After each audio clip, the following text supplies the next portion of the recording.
Vainia COVID-19 avanga mipui thabar ten thamana lo thei turatan pathian thu cha an sei to na ni vainia an thu pui tu chu thu thunga lockdown ti an thang ani pathian thu lungai chang korin thon ni bung som thum changa tuim rinna chuan in omemo nangma ni nge in chin thila nangma ni nge in fia thilu ani lo le nangma ni ya Isu Krista chu a onti nangma ni nge in fia lo ni du lo in ni ngal chuan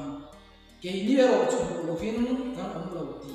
in la shia in karing atu tian kan sia dal pan man sa se voini a hiang shipui a lo le la ya mi pui tam tak khabar hi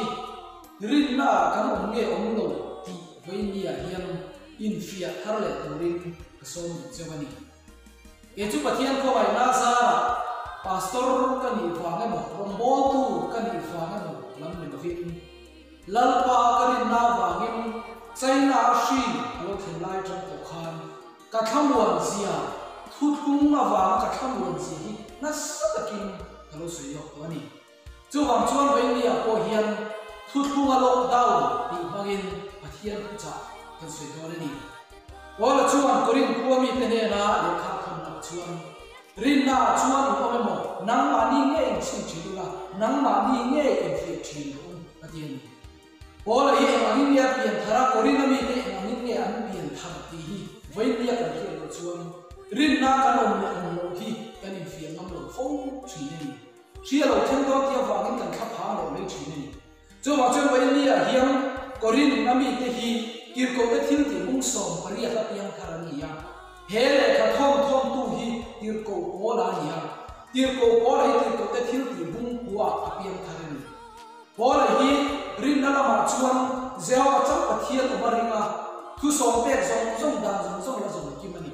chu ti lai chuan petera ten sual lai dan na ni suam na baptism chang tu ni I su hi pathian ni ti an ro thil jon to sia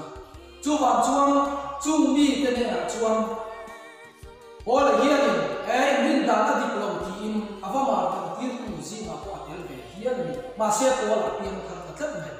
damaska da ya ni da chun thua a chun thu tu khan sola ma ti nge min ti ni da ti o hia rin na ti dik ne khiat lai lal pa lo ti du da ani chuan alal pa zo ta ke ti van ni ang ti ai ko nam ta lal pa ti nge ini ti nan zo ta lalpa chuang iti da Isua kani atia chuwang chuang lal Isua Krista ha Jehova ani ti ha chiama khuwa du boi ti tu ren lo fi che intia balu ta anania lo tong chaya kanao so ni wa ne ena ti nge lo reng thola ama mi lam chung baptisma changla Isua ta ken fai ta che intia atia Isua ko la hiam lal Isua ni pathian chunani ringin aswal lai dan na turata Isu Krista min baptisma ni chintani ti chuan chu roma bola korina hian ko hanan pa tuna chu mi te po chu ama pian tharan chin an pian thar ve ta chu mi te ne a chun le kha ba tuna rinna chuan ni no me mo nang ma ni nge in chim chin la nang ma ni nge in fu chin ku patien vai ni a hian shi pui lo le la hian thu a zo khian kan omen lalpa rinna hian kan omen hi kan fia thar le awan pui mo te mun kan ram hian chu thiam chu ai ko mai lali su ke manu na lal ber chuang te kan ti le mo thina lali su anu na lal ber te ne na hian lali su chu alal ber ta zele mo ti so kai bai ne kan te kan pui mo ya korneli ka chung kuwa kha an chung kuwa lali su alal bera an tong chai na ko lal pan na cha ma se chu kham na na kin kan rama chuan khara chiang ni lo thela lali su ka ne na lo lal ber lali su ka ne kan ti kan to zela korneli ka chung kuwa ro chuang an chung kuwa pathian an ti an tong chai na ko lal pan na cha na an chung kuwa in chung an lo oma an lo in lockdown in ti ve mai ya petera an ko ti lai khan an chung kuwa ni na an lo oma chu ti lai chu petera lo kala thu so ya khara chiang ni ma lo thlen ta cho khara chiang ni ma lo khan chua an thu to ren he ke ma ni khara ti suam na baptisma chang thu apian thu thung sual lai dam na thu thung kha am na in lockdown tel wa an sum kwa som chu in chu wa long ma se sual lai dam na thu thung kha am na in kha khi tel wa chu la pa in la in ho wa ngim petera ba ko ti la petera ka ti a tir ko ka thil ti bung so ma sim chuan tur nei to lo kormeli ka chung tu ni suam ni baptisma chang ni chu kal bari in sual ka thi se na sual lai dam na tu ta na a thu thung kha ni ya hey ka thi se sual te lai dam na mitam ta ta na chuak tu thu thung na chuan ni adia a thi se ni sual lai dam na thu a thima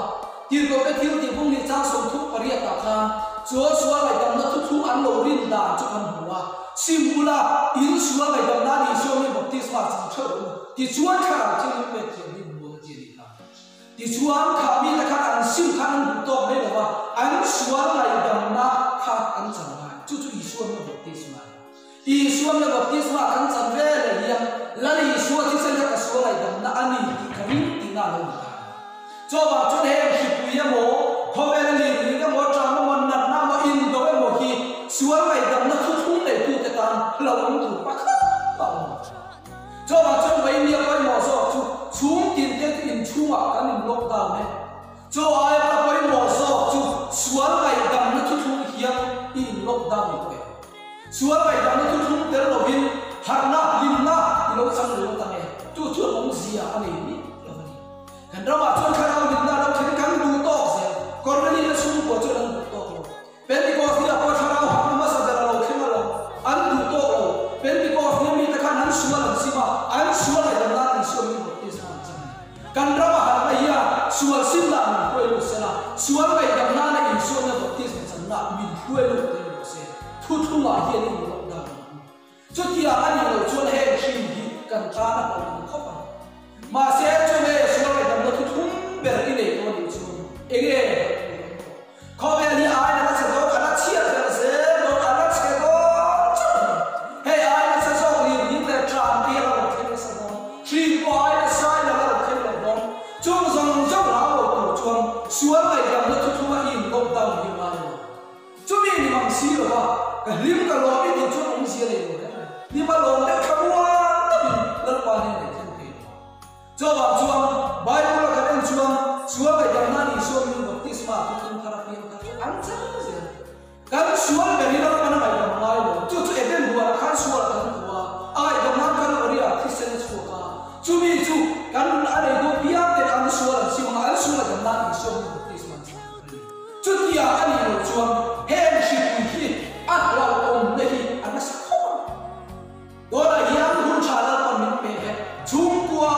chin kan ko me cho kwa chen la pa kan ko me ten chu ba chun he pu hi kan sual ta sim na mangila he ni me kha kan ba lu sia kha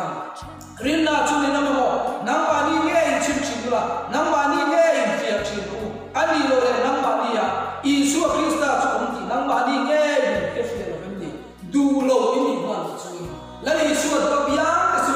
an rin na hi hi a fia na ni le i cho wa song ko na tu lo ni in fia chin lo le nang ba nge hi in fia chin lo le sual lai dam na thu thu ka lo ta ni to in fia la chu mi le chu le he shi chu ko ta la lo ba i ta la lo le lo ni ke ni e ro chu du lo bin ka lo ti in la shi in kri cho ba chuang ke he hu la tu hum tu nge ko ya sual lai dam na thu thu a ba hian ka thang mo e ni ti voi tam ta ka su hi a chen chu ni lo ti kri ni voi ni he la to na so ni ku e la ni suam ni ka su te lai dam ni do kal ri a ti sen ka i suam na baptisma ka chan ko ba ngin ka sual lai dam na ni chin ta ni cho ba chuan he shi pi lo kal hi ka cho ni lo ma se he shi pi na ati na thei lo ati ne thei to lo sual lai dam na thu thu lo da ka ni to ni cho ba chuan thiam chan pe ka da ko wang ti in ma ni ni na ka fiam diam nang ni ko ni na lo fiam cha tu rin lal pai so ni so se ba ni lal ka thu so se